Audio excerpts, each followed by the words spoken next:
चुनाव छोड़ क्यों भागे अमित शाह जी। वीडियो है the credible history. Original video का लिंक डिस्क्रिप्शन में। स्टार्ट करते हैं वीडियो, बहुत ही इंटरेस्टिंग होने वाली है। नमस्कार, मैं अशोक कुमार पांडे और स्वागत है आपका टीसीएच पर। प्रधानमंत्री मोदी हो या फिर अमित शाह जी हो, इन लोगों के लिए चुनाव सबसे ज्यादा महत्वपूर्ण चीज रही है हमेशा से। देश के प्रधानमंत्री और गृहमंत्री होने से पहले ये भारतीय जनता पार्टी के नेता हैं और जहां चुनाव होता है वहां ये लोग पूरी जान लगा देते हैं। लेकिन आश्चर्यजनक ये है कि अभी महाराष्ट्र में चुनाव प्रचार चल रहा है, झारखंड में चुनाव प्रचार चल रहा है, पूरे देश में चुनावी माहौल बना हुआ है और हमारे प्रधानमंत्री महोदय विदेश की यात्रा पर निकल गए हैं। वहीं अमित शाह जी अचानक चुनाव रैलियां छोड़कर महाराष्ट्र से भाग के दिल्ली आ गए। अब ये जो दो खबरें हैं, मोदी जी का गायब हो जाना और उसके बाद अमित शाह जी का महाराष्ट्र से गायब हो जाना, ये दोनों खबरें चौंकाने वाली हैं।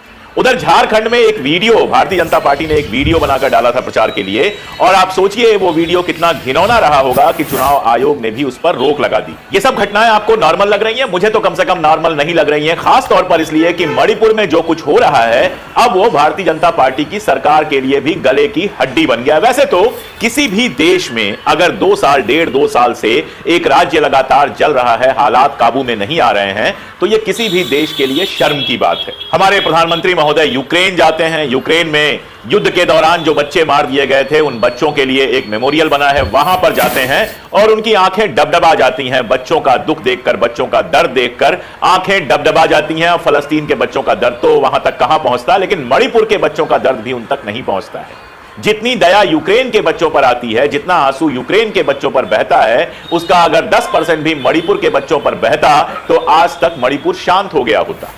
हमारे मंत्री संतरी कहना शुरू कर देते हैं कि मोदी जी ने फोन करके यूक्रेन में वार रुकवा दी, लेकिन बगल में मणिपुर है, हमारे देश का हिस्सा है, वहां वार रुकवाना तो छोड़िए, आज तक नरेंद्र मोदी जी वहां गए नहीं हैं। संसद के बाहर 1 मिनट का एक बयान देने के अलावा मणिपुर पर उनकी जबान खुलती ही नहीं है। गृह मंत्री महोदय मीटिंग्स करते रहते हैं, सारा कुछ करते रहते हैं, लेकिन मणिपुर से लगातार खबरें आती हैं। कभी इंटरनेट ब्लॉक कर दिया जाता है, कभी कुछ कर दिया जाता है। यानी वहां पर जो बवाल चल रहा है उस बवाल को दबाने की कोशिश नहीं होती है, बल्कि कोशिश होती है कि उस बवाल की खबरें देश भर में ना आए। जब वो महिला का वीडियो आया था जिसमें एक महिला को नग्न करके घुमाया जा रहा है, उसके साथ जो कुछ हुआ था आप जानते हैं, उसके बाद देश भर में एक आक्रोश की लहर जरूर उठी थी। विपक्ष भी काफी कुछ उस समय बोल रहा था, लेकिन धीरे धीरे वो भी दब गई। सबको लगा मणिपुर नॉर्मल हो गया होगा, लेकिन अभी हाल में मणिपुर से फिर खबरें आनी शुरू हुई और हालत यह है कि महिलाओं को जला दिया गया, बच्चों को मार दिया गया, और यह सारा कुछ भारतीय जनता पार्टी की सरकार में हो रहा है। मुझे डिटेल बताने की जरूरत नहीं है कि मणिपुर में क्या हो रहा है, मुझे यह भी बताने की जरूरत नहीं है कि किस तरह से वहां पर मंत्रियों, विधायकों के घरों पर हमले हो रहे हैं। मुझे यह भी बताने की जरूरत नहीं है कि मणिपुर में कितने ही लोग अपने ही राज्य में शरणार्थी बन गए हैं, क्योंकि उनके घर या तो जला दिए गए हैं या ऐसे इलाकों में हैं जहां वो अगर अपने घर में जाएंगे या रहेंगे तो उनको मार दिया जाएगा। यह सब मणिपुर में हो रहा है। कश्मीर सबको याद आता है, कश्मीर 370, इसको लेके हमारे देश में लगातार बहस चलती रहती है, लेकिन शायद मणिपुर में चूंकि मुसलमान नहीं है तो मणिपुर पर बात करने में हमारी मीडिया को भी शर्म आती है और हमारी पॉलिटिशियंस को तो शर्म आती ही है। आप सोच के देखिए, जस्ट दिमाग पर जरा सा जोर डालिए, अगर हमारे देश में काबिल प्रधानमंत्री और काबिल गृहमंत्री होते तो क्या देश का एक हिस्सा 1.5-2 साल से लगातार आतंकवाद का शिकार होता? अगर आतंकवाद वहां नहीं है तो क्या है? वहां भारतीय जनता पार्टी के मुख्यमंत्री हैं एन बीरेन सिंह। इतनी घटनाएं हो गई, 1.5 साल से ऊपर हो गया, मणिपुर लगातार जल रहा है, लेकिन बीरेन सिंह का इस्तीफा तक नहीं लिया गया। वो नाटक आपको याद होगा, जब एन बीरेन सिंह इस्तीफा देने जा रहे थे, उनके हाथ से इस्तीफा छीन लिया गया। एक बूढ़ी महिला ने उनके हाथ से इस्तीफा छीन लिया और उसके बाद उन्होंने कहा कि हमारे राज्य के लोग नहीं चाहते हैं कि हम इस्तीफा दें। ऐसा टीवी पर ऐसा नाटक शायद जीवन में पहली बार हमने देखा होगा। एक्टर्स और एक्ट्रेसेस को तो देखते रहते हैं, लेकिन इस समय ऐसा लगता है कि हमारे देश के जो पॉलिटिशियंस हैं वो ज्यादा बड़े एक्टर हो गए हैं। लेकिन अभी मणिपुर में पॉलिटिकल एक्टिविटीज भी बहुत तेज हो गई हैं। सबसे पहले यह हुआ कि भारतीय जनता पार्टी के 19 विधायकों ने बाकायदा पत्र लिखा कि मुख्यमंत्री को हटाया जाए। वहां टोटल जो जरूरत है वो 31 विधायकों की है बहुमत में रहने के लिए। 32 विधायक हैं भारतीय जनता पार्टी के और उनको जो समर्थन मिला हुआ है उससे 32 बचे हैं, क्योंकि एनपीपी के 7 विधायक जो उनको समर्थन दे रहे थे उन्होंने समर्थन वापस ले लिया है। यानी जोड़िए, 7 ने समर्थन वापस ले लिया, 31 की जरूरत है, 32 हैं, और 32 में से 19 ये कह रहे हैं कि एन बीरेन सिंह को हटाया जाए। और ये कोई अंदरूनी सभा में नहीं हो रहा है, पब्लिकली उन्होंने कहा है। तो सरकार बचाना हमारे गृह मंत्री जी का सबसे बड़ा काम है। मुझे ऐसा लगता है कि सरकार पर खतरा देखकर वो भाग के दिल्ली आए हैं। जब तक सरकार चल रही थी जब तक सरकार पे कोई खतरा नहीं था, 39 विधायकों का समर्थन मिला हुआ था, तब तक उनकी पार्टी के अपने विधायक के घरों पर हमला हुआ, उनके पार्टी के अपने विधायकों पर हमला हुआ, उनको चोट आई, दिल्ली में आके हॉस्पिटल में भर्ती हुए। लेकिन मणिपुर के बारे में इस तरह का एक्टिविज्म नहीं देखा गया। और हमारे प्रधानमंत्री महोदय हैं, कमाल है, झांसी में 10 बच्चे जल के मर गए। मणिपुर से बच्चों के और औरतों के मारे जाने की खबर आई और गए हुए हैं नाइजीरिया वहां से सम्मान लेने के लिए। अरे सम्मान बाद में भी मिल जाता, टलवा देते, सम्मान कोई और उनके नाम पर जाकर ले आता। दुनिया के सारे प्रधानमंत्रियों और राष्ट्र प्रमुखों को दुनिया भर में सम्मान मिलते रहते हैं, इनका कोई खास मतलब होता नहीं है। सत्ता जाती है, लोग सम्मान भी भूल जाते हैं। मुसोलिनी को भी बहुत सारे सम्मान मिले हुए थे, हिटलर को भी सम्मान मिले हुए थे, सम्मान सबको मिलते हैं, कोई खास फर्क नहीं पड़ता उससे। लेकिन देश के अंदर जिस तरह की समस्याएं हैं, आप सोचिए, झांसी में 10 बच्चे जल के मर गए, इतनी सारी डिटेल्स आ रही हैं वहां पे, जिससे साफ समझ में आ रहा है कि बड़े पैमाने पर लापरवाही हुई है। लेकिन हमारे योगी आदित्यनाथ जी जो हैं, उन्होंने चुनावी जो उनको रैली करनी थी, रोड शो निकालना था, वो रोड शो बंद नहीं किया।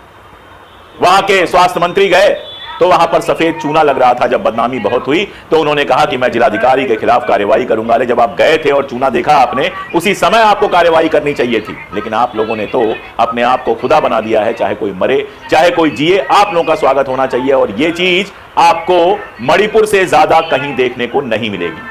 मणिपुर के लोगों की कोई बात सुनने वाला नहीं। वहां के कांग्रेस विधायकों ने कहा है कि हम सामूहिक इस्तीफा देने को तैयार हैं।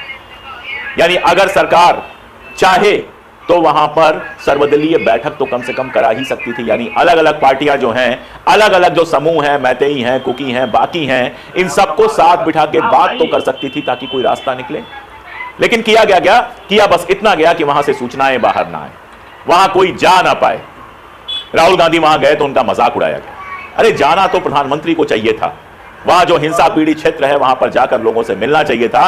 लेकिन मोदी जी जाते तो फिर वहां की तस्वीरें मोदी जी के पीछे पीछे आती, और मोदी जी कहीं ऐसी जगह नहीं जाते हैं जहां पर कुछ भी बुरा हुआ हो, अच्छी जगहों पर जरूर पहुंच जाते हैं। मणिपुर नहीं गए वो। संसद के अंदर मणिपुर पर बहस नहीं होने दी गई। संसद के बाहर प्रेस कॉन्फ्रेंस की तो बात ही छोड़ दीजिए, वो करते ही नहीं है, उनके शौकों से बाहर है। प्रेस कॉन्फ्रेंस का कोई शौक नहीं है उन्हें। भाषण देने वाले, मतलब आप सोचिए, हमारे योगी आदित्यनाथ चुनाव में कह रहे थे कि 6 महीने के अंदर अंदर पीओके हमारा हो जाएगा, हम पीओके पे कब्जा कर लेंगे। सरकार बन गई, 6 महीना बीत गया, पीओके का छोड़िए, एक पत्ता नहीं हिला सके योगी आदित्यनाथ। लेकिन बयान देने में क्या जाता है, पीओके लेके आप क्या करेंगे। वो राम भद्राचार्य कहते हैं कि राम जी से मेरी एक ही दुआ है कि पीओके को भारत में मिला दो। अरे भाई, राम जी से दुआ करनी है तो दुआ करो कि जो भारत में पहले से मिला हुआ मणिपुर है वहां शांति स्थापित हो, वहां के लोग चैन से चल सकें। हालात यह है कि इंफाल और उसके आसपास के कई जिलों में AFSPA लगा दिया गया है।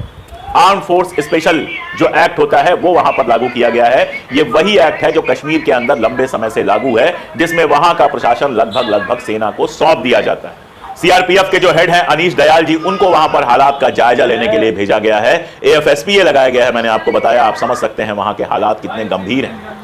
लेकिन किसी टीवी चैनल पर आपने मणिपुर पर बहस देखी? दोस्तों, उम्मीद है आपने वीडियो पूरी देखी होगी, और अगर आपको फुल वीडियो देखनी है तो प्लीज़ डिस्क्रिप्शन में जाके इसकी ओरिजिनल लिंक दी हुई है, वहां जाके फुल वीडियो देख सकते हो। और अगर आप नहीं हो तो लाइक सब्सक्राइब शेयर कर देना दोस्तों, हम लाते रहते हैं ऐसे रिएक्शंस।